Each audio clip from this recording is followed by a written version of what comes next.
صحابہ کرام نے حضور صلی اللہ علیہ وسلم سے کچھ سوالات کیے، تو اللہ تعالیٰ نے ان سوالات کا ذکر کیا اور فرمایا کہ یہ آپ سے پوچھتے ہیں، وَيَسْأَلُونَكَ عَنِ الْأَهِلَّةِ وَيَسْأَلُونَكَ عَنِ الْخَمْرِ وَالْمَيْسِرِ وَيَسْأَلُونَكَ مَاذَا يُنْفِقُونَ، بہت سارے سوالات۔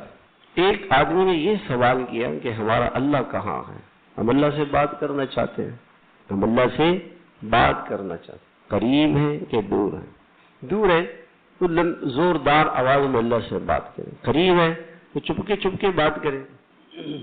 اللہ تعالیٰ نے یہ نہیں فرمایا کہ محبوب لوگ آپ سے پوچھتے ہیں میرے بارے میں، آپ ان کو بتائیں، اللہ خود آ گئے سامنے۔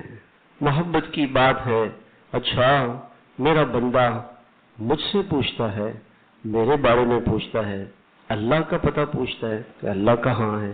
وَإِذَا سَأَلَكَ عِبَادِي عَنِّي فَإِنِّي قَرِيبٌ، میں تو انسانوں سے سب سے زیادہ قریب۔ شہرگ یہ انسان کے جسم کے ساتھ ملی ہوئی ہے، اللہ تعالیٰ فرماتے ہیں اس سے بھی زیادہ قریب ہے۔ شہرگ دور ہے، مجھ سے قریب، بہت قریب ہے۔ بات ختم ہو گئی۔ سوال انہوں نے یہی کیا تھا کہ اللہ دور ہے کہ قریب ہے۔ آگے اللہ تعالیٰ نے خود فرمایا اجیب دعوت الداع اذا دعان۔ عربی کا جملہ یوں بنتا ہے، پہلے شرط پھر جزا، ہونا یہ چاہیے تھا اذا دعان اجیب، جب کوئی مجھے پکارے گا تو میں اس کی پکار کو سنتا بھی ہوں، قبول بھی کرتا ہوں۔